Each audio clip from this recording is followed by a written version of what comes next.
Russia ইউক্রেনের যুদ্ধ চলমান থাকতেই ফিলিস্তিনের সশস্ত্র গোষ্ঠী হামাসের সাথে ইসরায়েলের সেনাবাহিনীর হামলা পাল্টা হামলা এখন চরম পর্যায়ে।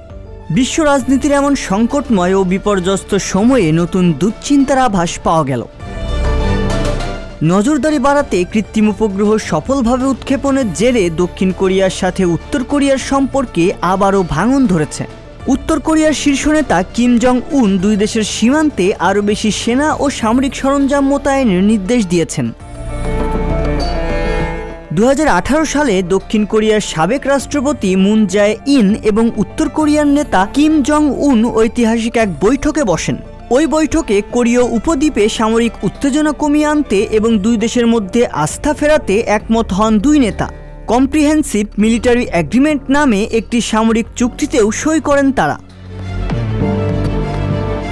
তবে গত বুধবার 22 নভেম্বর উত্তর কোরিয়া সামরিক গোয়েন্দাগিরির কাজে কৃত্রিম উপগ্রহ উৎক্ষেপণ করলে এর জেরে 2018 সালে করা সামরিক চুক্তির অংশবিশেষ স্থগিত করেছে সিউল।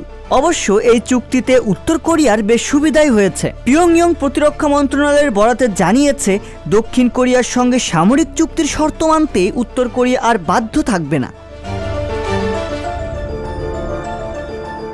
দুই দফা ব্যর্থ হওয়ার পর গোয়েন্দা কাজে কৃত্রিম উপগ্রহ উৎক্ষেপণে সফল হয়েছে উত্তর কোরিয়া। এর প্রেক্ষিতে চুক্তি স্থগিত হলেও উত্তর কোরিয়ার পক্ষ থেকে জানানো হয়েছে, দক্ষিণ কোরিয়ার সঙ্গে সামরিক চুক্তির আওতায় যেসব উদ্যোগ স্থগিত রাখা হয়েছে সেসব অবিলম্বে সচল হবে। দক্ষিণ কোরিয়ার দিকে অভিযোগ তুলে বিবৃতিতে বলা হয়েছে, দায়িত্বজ্ঞানহীন এবং রাজনৈতিক ও সামরিক উস্কানির জন্য দক্ষিণ কোরিয়াকে মূল্য দিতে হবে। যেহেতু সামরিক চুক্তি বর্তমানে নেই এবং সীমান্তে অতিরিক্ত সেনা ও সামরিক সরঞ্জাম মোতায়েন করেছে উত্তর কোরিয়া, সেহেতু যে কোনো সময় সংঘাতের সম্ভাবনা রয়েছে। মালিগিয়ং 1 নামের কৃত্রিম উপগ্রহটি গত মঙ্গলবার উৎক্ষেপণ করা হয়।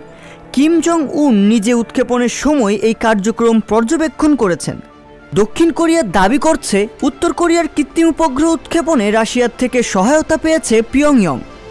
গত সেপ্টেম্বরে রাশিয়ার প্রেসিডেন্ট ভ্লাদিমির পুতিন ও উত্তর কোরিয়ার নেতা কিম জং উনের মধ্যে একটি বৈঠক অনুষ্ঠিত হয়। ওই বৈঠকে পিয়ংইয়ংকে তার মহাকাশ কর্মসূচিতে সহায়তার প্রস্তাব দিয়েছিল মস্কো। এই প্রেক্ষাপটে সামরিক গোয়েন্দা কৃত্রিম উপগ্রহ উৎক্ষেপণে সাফল্য দাবি করল উত্তর কোরিয়া। আন্তর্জাতিক ডেস্ক, সংবাদ প্রকাশ। সংবাদ, ফিচার ও অনুষ্ঠানের জন্য ভিজিট করুন সংবাদ প্রকাশের ওয়েবসাইট এবং যুক্ত থাকুন ফেসবুক পেজ ও ইউটিউব চ্যানেলের সঙ্গে।